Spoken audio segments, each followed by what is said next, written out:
Alors, j'ai pas eu l'occasion d'entendre ce que Oleg a partagé. Tu as partagé sur quoi, Oleg? Quelqu'un pourrait me faire un petit résumé? Vous étiez là? Proverbe 21, ok. Le cœur du roi est dans les mains de l'Éternel, comme un cours d'eau dans les mains de l'Éternel, il le conduit là où il veut. D'accord. C'est que Christ était le roi de nos cœurs, que ça demandait de l'humilité, de la soumission et de l'abandon. Ça doit donner dans les mains de Christ. D'accord. Super. Merci. Good job, Oleg. Ok, Isaïe 50, on va se lever, on va lire l'écriture ensemble. Changer de position, ça réveille. Le sang commence à circuler à nouveau. Certains ont des difficultés, ça fait mal dans le corps de se lever, mais ça vous rappelle que vous êtes vivant.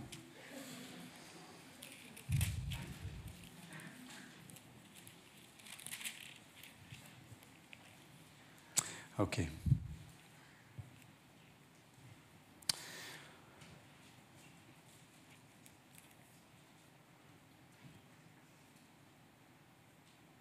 Verset 30, ou 29, on va commencer. Puis, donc c'est Jacob qui parle avant de mourir. Puis, il leur donna cet ordre, chapitre 49. Je vais être recueilli, donc Genèse 49, verset 29. Ne vous inquiétez pas, tout va bien. Ok. J'ai dit quoi?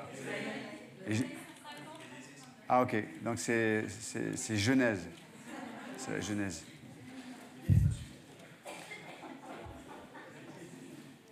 Genèse 49, verset 29. C'est bien. Vous êtes réactifs. Vous ne serez pas déçus. Parce que la suite va arriver. Puis il leur donna cet ordre, je vais être recueilli auprès de mon peuple. Enterrez-moi avec mes pères dans la caverne qui est au champ d'Éphron le Héthien.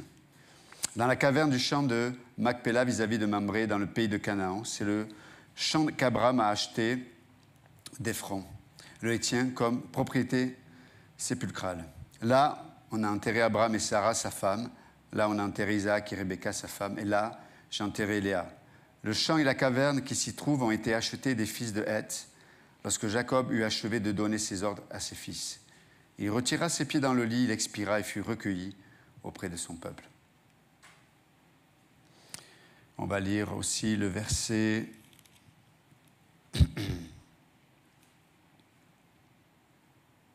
19 du chapitre 50.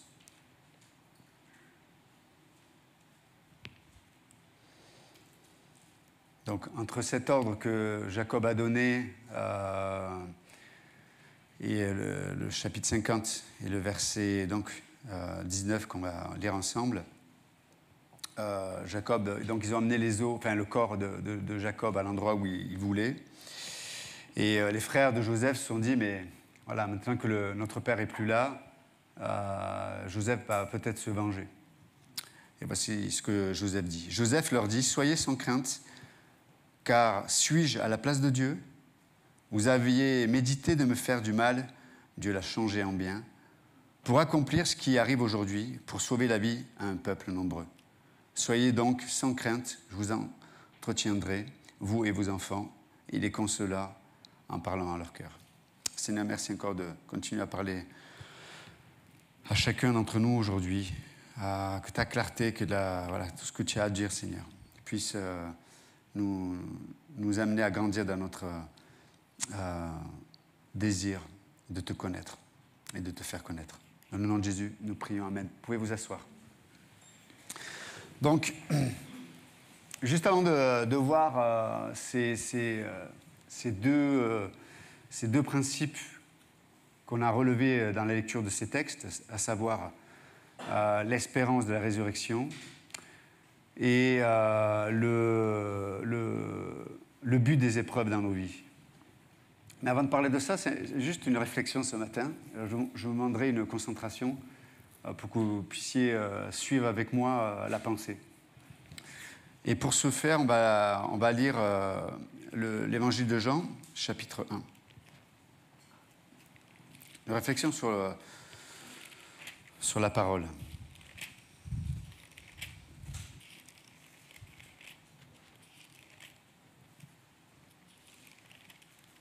Jean chapitre 1, verset 1 au verset 4. Au commencement était la parole, et la parole était avec Dieu, et la parole était Dieu. Elle était au commencement avec Dieu. Toutes choses ont été faites par elle, et rien de ce qui a été fait n'a été fait sans elle. En elle était la vie, et la vie était la lumière des hommes.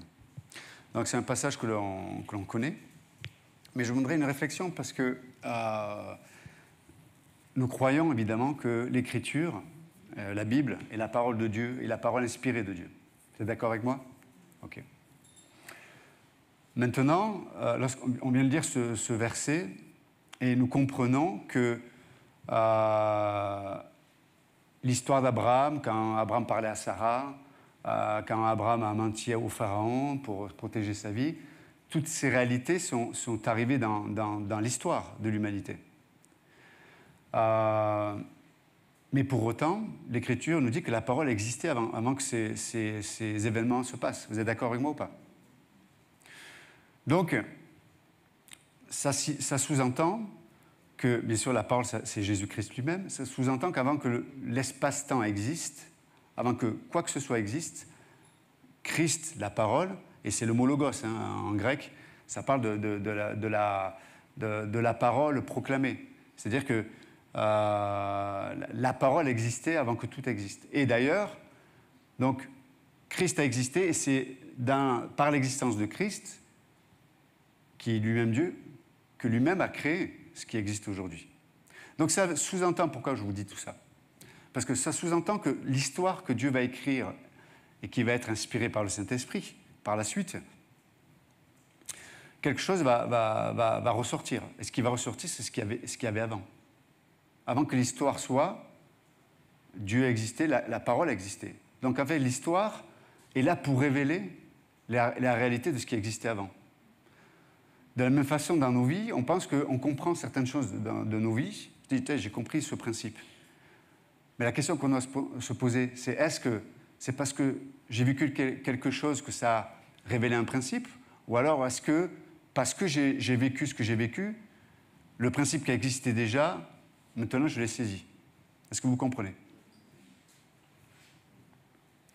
Donc, on comprend que la parole, qui est Christ, sous-entend une pensée structurée, sous-entend des principes, sous-entend des enseignements. Il est la parole. Donc, toute la parole qui fut révélée et qu'on a aujourd'hui écrite est là pour soutenir et pour révéler ces enseignements qui existaient déjà, à savoir Christ lui-même. De la même façon, tout ce que l'on va vivre dans notre vie, toute l'histoire que Dieu est en train d'écrire de notre vie, est là pour atteindre un but. Celui de révéler celui qui existait avant que tout existât. Et on va développer ça. Je vais essayer de vous faire comprendre ce que je suis en train de dire. Je vois des yeux, tu sais, je suis de 7. Et à 7, dans les temps, il y a des poissons qu'on appelle des gobies. Et ils ont des yeux particuliers, les gobies. Eh bien, ce matin, certains ont des beaux yeux de gobies. C'est joli, les gobies. Création de Dieu. Et d'où il y a un proverbe juif qui dit que le sage, c'est celui qui connaît l'avenir. Pourquoi? Parce que quand tu étudies la parole de Dieu, tous les principes, tu ne connais pas ton histoire, ce qui va se passer, mais tout ce qui va se passer demain, tout ce qui va se passer dans ton histoire, vont révéler un but, de révéler la parole qui existait déjà. Donc en fait, celui qui... Et c'est pour cette raison d'ailleurs que l'Écriture nous encourage à étudier, à creuser la parole de Dieu. Et celui qui creuse, qui étudie, qui réfléchit, qui médite à la parole de Dieu, il va voir que tout ce qu'il va vivre va révéler ce qu'il a étudié. Tu ne seras pas surpris. Il y a des gens qui, en tant que chrétiens, sont toujours surpris. Oh, je n'avais pas vu arriver, je ne comprenais pas, oh, mais je ne pensais pas que... Oui, mais si tu es surpris, c'est que soit tu n'as pas étudié, soit tu n'as pas compris ce que tu as étudié. Parce que dans tous les principes fondamentaux que l'homme va apprendre dans sa vie se trouvent révélés dans l'Écriture. Donc, plus tu étudies, plus tu réfléchis, plus tu médites, plus Dieu va te révéler, te montrer tous ces principes. Et puis après, du coup, quand tu vas rencontrer des choses dans ta vie, tu vas dire « C'était marqué, c'est écrit ». Vous comprenez? Et c'est pour ça que la plus grande stratégie de l'ennemi pour le croyant, c'est d'empêcher d'étudier, c'est d'empêcher d'écouter, c'est d'empêcher de creuser. Et du coup, les croyants sont toujours surpris dans leur vie. Ils sont surpris des conséquences de leurs décisions, ils sont surpris de ce qui peut se passer, ils sont surpris de l'attitude des gens, ils sont surpris de tellement de choses. Parce qu'ils n'ont pas creusé, ils n'ont pas étudié, ils n'ont pas médité, ils n'ont pas fait un avec la parole de Dieu. C'est pour ça qu'on fait l'Institut biblique. Je suis bon, pasteur Jean-Jean, il m'a demandé de faire la pub pour l'Institut. Et c'est pour ça qu'il y a l'Institut biblique. C'est qu'on est là pour révéler tous les principes de l'Écriture qui ont été révélés.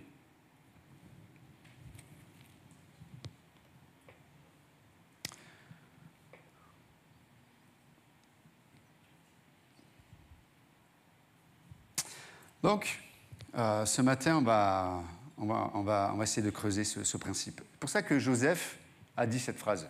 On l'a lu ensemble. Vous aviez médité de me faire du mal, mais Dieu l'a changé en bien pour accomplir ce qui arrive aujourd'hui, pour sauver la vie à un peuple nombreux. Pour le dire autrement, Joseph a compris que tout ce qui lui est arrivé, toutes les épreuves de sa vie, le but n'était même pas la solution. Le but était le résultat des deux, et de l'épreuve et de la solution. Pourquoi? Parce qu'il y a un enseignement qui va, et à travers cet enseignement, à travers ce que Dieu nous va permettre que l'on vive, mais c'est cet enseignement qui va nous révéler ou nous amener à communier avec le cœur de Dieu, qui existait avant que la situation de ma vie se passe. Ça, c'est extraordinaire, non? Donc, pour le dire autrement, la vie chrétienne c'est une école, en fait, où il y a des leçons à apprendre. Et si tu... il y a des gens qui me disent « Pasteur, je ne comprends pas, j'ai l'impression d'avoir toujours les mêmes épreuves. » Oui, parce que tu redoubles à chaque fois. Et tant que tu n'as pas appris la leçon, ben Dieu va te faire revenir d'une façon diverse et variée la même leçon, la même épreuve. Parce que tu n'as pas encore assimilé, tu n'as pas encore atteint l'objectif que Dieu veut te faire comprendre. Est-ce que vous êtes avec moi? Et c'est pour ça qu'il y a des devoirs à faire, c'est comme à l'école, il y a des devoirs à faire. Donc si quelqu'un sans cesse se dit... parce que deux choses de l'une, si on croit en Dieu, on croit que chaque situation que Dieu va nous faire vivre est adaptée à notre besoin. Et notre besoin, c'est quoi? C'est d'apprendre la leçon. Vous êtes avec moi? Donc, il n'y a pas une situation que Dieu va permettre qui ne soit pas adaptée à mon besoin.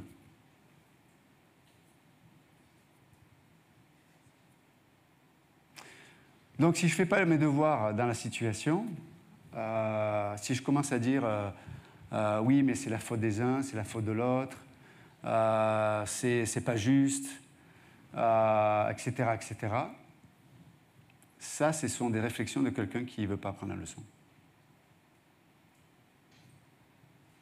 Et tant que tu ne veux pas apprendre la leçon, vous savez, je vais vous dire une chose. Tu vas souffrir comme personne si tu ne veux pas apprendre la leçon. Par contre, dans la souffrance pour apprendre la leçon, la finalité, c'est que tu vas découvrir ce que c'est d'être heureux avec Dieu. Il y a des chrétiens, ils ne connaissent que la souffrance, parce qu'ils ne veulent pas apprendre la leçon.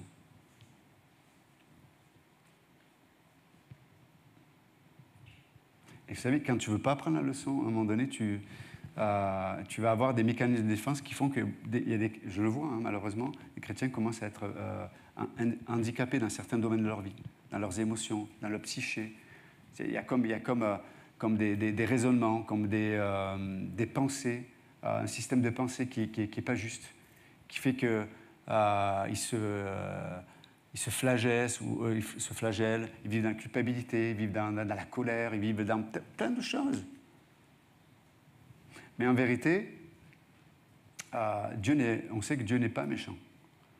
Notre Dieu Dieu est amour, la Bible dit. Donc, s'il permet des choses dans ta vie, c'est que tu as la capacité de le rencontrer à travers la situation.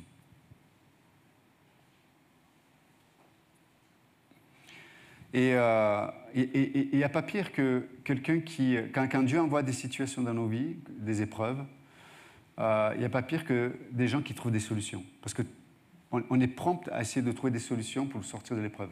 Ce qu'on ne comprend pas, c'est que ce que Dieu veut, ce n'est pas forcément la solution. Ce que Dieu, c'est le résultat de ce qu'il a envoyé dans ta vie. Et donc, il y a des gens qui trouvent toujours des parades. Ils trouvent toujours des solutions. Ils trouvent toujours, par exemple, s'ils ont un manque dans leur vie, et leur objectif, c'est que Dieu remplisse ce vide dans leur âme, peut-être au niveau relationnel, au niveau le fait de se sentir aimé, etc. Ils vont toujours trouver une parade au travail de Dieu. Donc, ils vont toujours créer des relations. Ils vont toujours aller avec l'un, avec l'autre. Ils vont toujours avoir des relations intenses, fusionnelles avec les uns et les autres. Mais ce sont des solutions humaines. Tu n'apprends pas la leçon quand tu fais ça. Donc, ils passent d'un partenaire à un autre, ils passent d'une relation à une autre, ils passent d'une sublimation à une autre, parce que ça peut être dans la pensée. Tu n'apprends pas la leçon. Tu ne comprends pas que... Et c'est pour ça, et ça c'est un point important, la grâce de Dieu, sert le but de Dieu. Vous comprenez? Et c'est-à-dire de me faire grandir. C'est-à-dire la transformation à l'image de Jésus-Christ. La grâce, c'est jamais la solution qui va me faire sortir du processus de grandir. Est-ce que vous comprenez? Donc, quelqu'un qui se cache derrière la grâce pour ne pas prendre sa leçon, il se cache derrière quelque chose qui nomme la grâce, mais qui n'est pas la grâce. Est-ce que vous me suivez? Quelqu'un qui se dit... il y a la grâce de Dieu, donc je peux vivre ça. Pourtant, la Bible est claire, elle dit non, je ne suis pas d'accord avec ça. Mais il y a la grâce de Dieu. Donc, je me cache derrière une grâce pour quelque part soulager ma culpabilité. Mais en fait, c'est une fausse grâce parce que la grâce nous fait toujours atteindre un but. Celui de nous apprendre la leçon que Dieu veut nous faire apprendre. C'est jamais pour nous sortir du but de Dieu. Est-ce que c'est plus clair ou pas? Donc, c'est vraiment important de comprendre ce que Joseph est en train de dire à leurs frères. Et vous pensiez que, en fait, Dieu a utilisé ce que vous avez fait pour m'enseigner tellement de leçons. Tellement de leçons. Et dans chaque leçon va révéler le Sauveur. Chaque leçon révèle la parole, la grand P, qui existait avant que le monde soit créé.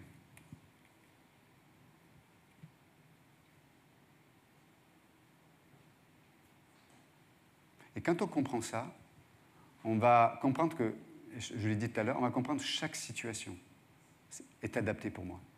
Vous savez, il y a, au niveau des épreuves, des problèmes qu'on peut avoir dans nos vies, il y a 50%, on va dire à peu près, je n'ai pas fait d'études spéciales là-dessus, mais à peu près. Souvent 50% de mes problèmes sont le résultat de mes lacunes ou de mes carences.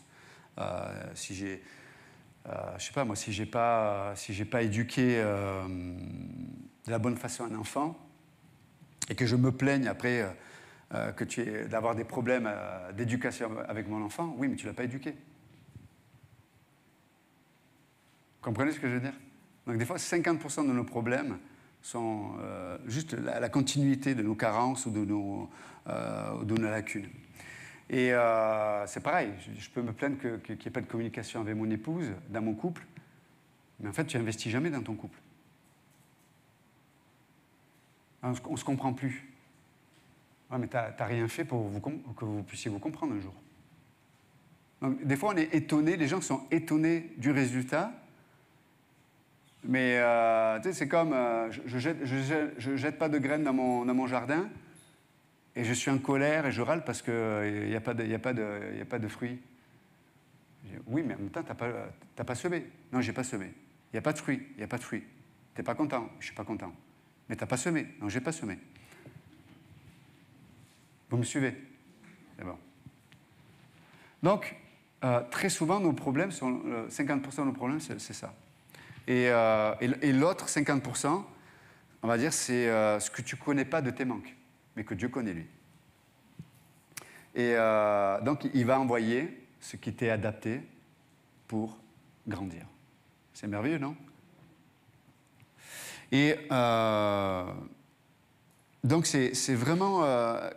c'est cette leçon, quelque part, que Dieu nous apprend à travers ce que dit Joseph à ses frères. Et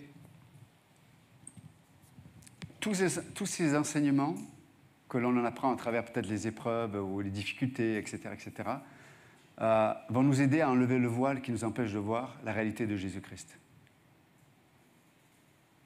Pourquoi? Parce qu'il est avant toute chose. Donc Dieu écrit l'histoire de ta vie, mais peut te révéler la réalité qui existait avant que l'histoire existe. Et là, c'est là où on rejoint la réalité éternelle, l'éternité, et non pas la vanité. C'est incroyable quand même. Donc, vous allez me dire, c'est un peu compliqué, pasteur. Je sais pas, c'est compliqué? Ça va? Je vois qu'il y en a qui ont perdu des sourcils entre-temps. Mais, ou ils ne les avaient pas avant de venir, je ne sais pas. C'est possible. J'ai pas vu, je n'ai pas fait attention. Mais, donc, ce qui est extraordinaire, c'est que la parole de Dieu est un cadeau incroyable. Incroyable. Parce que tout ce que Dieu a révélé, tout ce que Dieu a écrit dans ce livre-là, nous donne, comme je l'ai dit tout à l'heure, tous les fondamentaux, toutes les leçons que tu vas prendre dans l'histoire de ta vie sont déjà écrits là. Mais faut-il aller les chercher? Faut-il rejoindre Dieu là-dedans? C'est vraiment important. Et pourquoi? Parce que la provision va venir de ce qui est écrit. Quelle place ce qui est écrit dans ton âme et dans ton cœur, tes pensées? Parce que la place que la parole de Dieu va avoir, ça va être la mesure de la provision que tu vas vivre dans les situations. Des fois, il y a des croyants qui disent mais c'est trop dur ce que je vis, c'est trop douloureux, c'est compliqué, c'est trop long, c'est trop court, etc., etc. La question, c'est, en vérité, l'épreuve ou la situation, c'est difficile de se mettre à la place de Dieu pour mesurer si elle est trop longue, si elle est trop courte, si elle est trop ceci, elle est trop cela. La vraie question, c'est où est la provision de Dieu? C'est ça, en fait. Où est la provision de Dieu? La provision de Dieu, comme je viens de le dire, elle va se révéler à la mesure de la place que tu as laissée de la parole de Dieu dans ta vie. Regardez Jésus, quand le diable vient le voir, Jésus va dire « il est écrit ». Mais il ne va pas dire « il est écrit » de façon juste « j'ai appris des versets ». Il est écrit dans le sens, il fait un avec « il est écrit ». Ça veut dire que quand le diable vient l'attaquer dans son identité, lui, son identité est déjà imprégnée de la parole écrite. Vous comprenez? Donc du coup, il n'y a pas la place pour que la tentation l'amène là où le diable voulait l'amener. Vous êtes avec moi? Et combien d'entre nous, on est déplacés? Combien d'entre nous, on est amenés, on est emportés par la tentation, on est emportés par les stratégies du diable? Pourquoi? Parce que notre identité, il n'y a pas d'unité, on ne fait pas un avec il est écrit. Et donc, il y a du vide. Il y a du vide. Je l'ai dit récemment, mais combien de gens ont cette réflexion? Si j'avais su, vous vous souvenez, on a parlé de ça. Si j'avais su, ça veut dire que tu étais absent pendant tout ce qui s'est passé dans ta vie. C'est comme des fois on est décalé entre la réalité, le présent, et la conscience qu'on a du présent.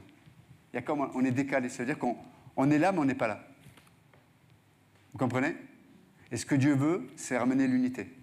Il veut que ce qui t'amène dans ce que Dieu crée, ce que Dieu t'amène aujourd'hui, il veut que tu sois un dans ta conscience, dans tout ton être, avec ce que tu vis.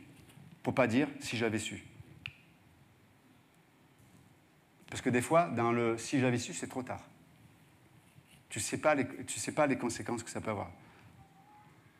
Une femme qui trompe son mari, « ah, mais si j'avais su ». Mais tu ne connais pas les conséquences, tu ne sais pas comment le mari va réagir, est-ce qu'il va pouvoir porter, est-ce qu'il va avoir la capacité. Des fois, on va dire des mots. Après, on se dédouane en disant « non, mais c'était, je ne voulais pas dire ce que je voulais dire ». Mais si, tu l'as dit. Donc peut-être quand la situation va se calmer, on va dire « bon, ça va ». Mais dès qu'il va, à chaque tempête, la personne va se rappeler ce que tu lui as dit. C'est vrai ou pas? Donc, plus on remplit notre âme, notre cœur, nos pensées, nos méditations de la parole de Dieu, plus ce qui va sortir de notre bouche va être lié à cette parole. Parce que c'est devenu notre identité. Donc, même si mon histoire n'est pas encore écrite, les principes qui existent avant l'histoire sont imprégnés dans mon âme. Et quand l'histoire va se dérouler de ma vie, ce qui était avant l'histoire va se manifester. Est-ce que vous me suivez? Donc c'est vraiment, vraiment extrêmement important de comprendre ce principe. Et donc, juste encourager ce matin quelle leçon Dieu est en train veut te faire apprendre. Pose-toi la question. Je suis sûr que certains ici, je n'ai pas fini ma phrase, que vous pourriez dire déjà, vous savez ce que Dieu veut vous faire apprendre et vous savez ce que vous fuyez. Mais mes amis, quand tu veux fuir Dieu, tu es comme un hamster dans la roue. Tu cours, le hamster il monte, mais il revient toujours au même endroit.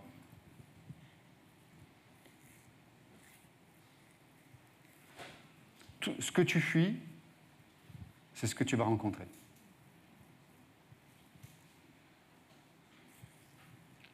Je fuyais peut-être dans mon âme, je n'ai pas résolu avec Dieu, peut-être le regard de mon père ou la relation que j'avais avec mon père. Et tu te mets avec quelqu'un. Tu te mets avec quelqu'un en fait, qui est l'image de ton père. Et quand les tests et les situations vont arriver, les gens fuient après. J'ai fui mon père avant, et là c'est mon mari qui ressemble à mon père, et je vais essayer de le fuir. Mais t'es marié, t'as pris perpète.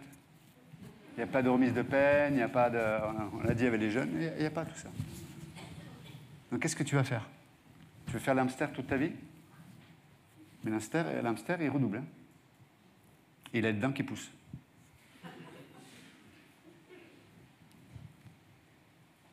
Les gens qui sont tellement en colère, il y a les dents qui poussent. Donc si vous avez de grandes dents, c'est pas grave, hein, c'est pas forcément... Mais vous comprenez ce que je veux dire? Ils sont frustrés, ils sont remplis de colère. Ils ne supportent rien ni personne. Donc vous savez, les gens qui vivent, qui ont pour fondation la frustration et la colère, c'est des gens qui sont changeants. Le matin, tout va bien. L'après-midi, c'est fini.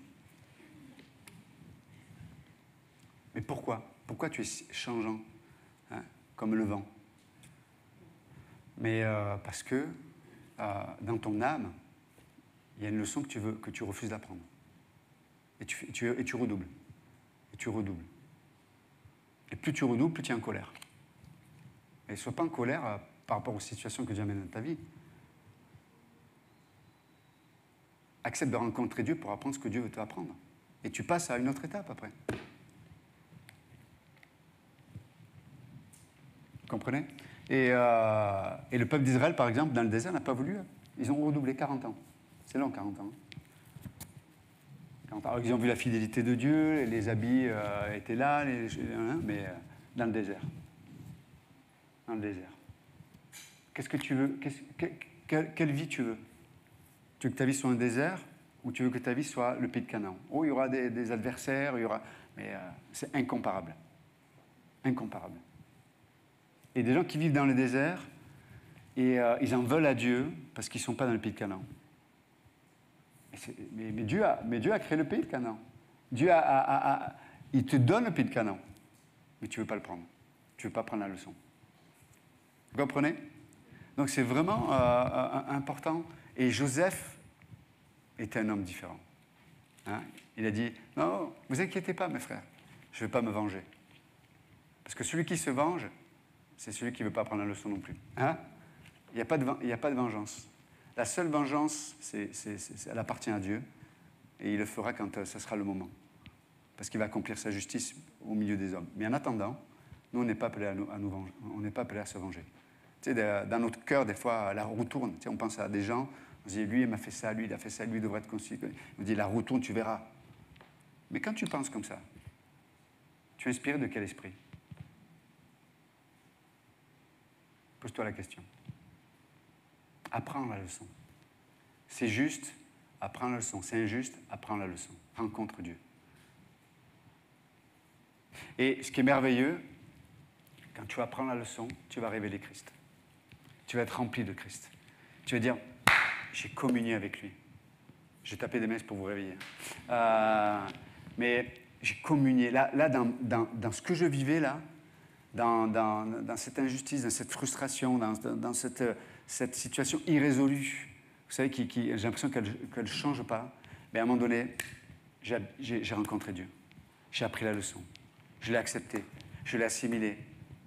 Waouh! Et là, j'apprends ce que c'est réellement d'être heureux. Comme le psalmiste, les heureux qui méditent la loi du Seigneur, qui jour et nuit la serre dans son cœur. Car il est comme un arbre planté près des eaux, en fait. Du coup, chaque situation qui était créée pour lui, elle faisait rencontrer la source du bonheur. Christ lui-même. Mais chaque fois que tu n'apprends pas la leçon, on le disait avec les jeunes adultes, tu sais, c'est comme en plomberie, le calcaire. Chaque fois que tu refuses, il y a du calcaire. Il y a du calcaire. Puis on est, tu prends la douche, tu dis purée, tu es à fond et il y a une goutte qui coule. C'est pas possible, tu tapes, tu dis je vais changer ça s'appelle le pommeau là.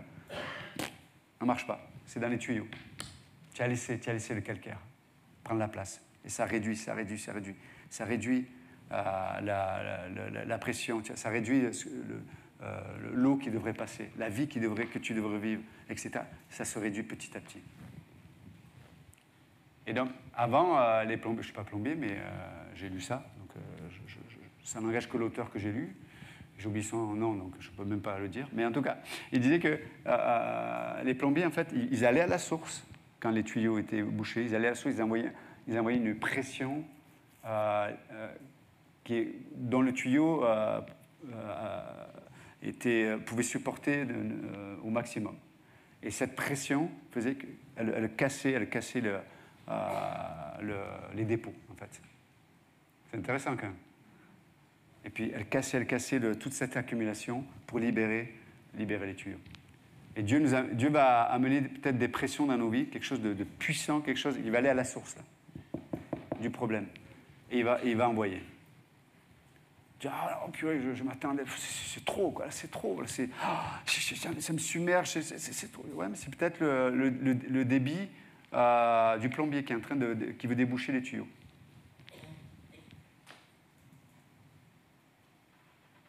Donc, il y a un Dieu qui est éternel, il est le Logos, il est la parole, a des enseignements, des principes éternels. Que nos vies, et l'histoire que Dieu est en train d'écrire dans nos vies, dans nos églises, etc., dans nos familles, dans nos couples, dans nos relations fraternelles, etc., dans les défis qui sont devant nous, que nos vies soient des opportunités de révéler ce qui est éternel, ce qui existait par avance. Et c'est Jésus-Christ lui-même. Vous vous souvenez, avec les disciples d'Emmaüs, Jésus les a accompagnés et prit la parole, il leur expliquait tout ce qui le concernait. Tout ce que tu vis peut révéler Jésus-Christ par sa parole. Amen. Seigneur, merci encore pour ta parole ce matin. Que ce qui venait de toi, Jésus, puisse trouver place en nous. Merci, notre Dieu.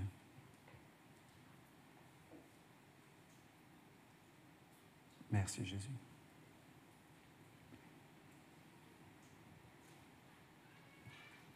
Merci notre Dieu. On peut juste l'adorer ce matin, le remercier. Il est ce Dieu éternel. La parole, la pensée de Dieu.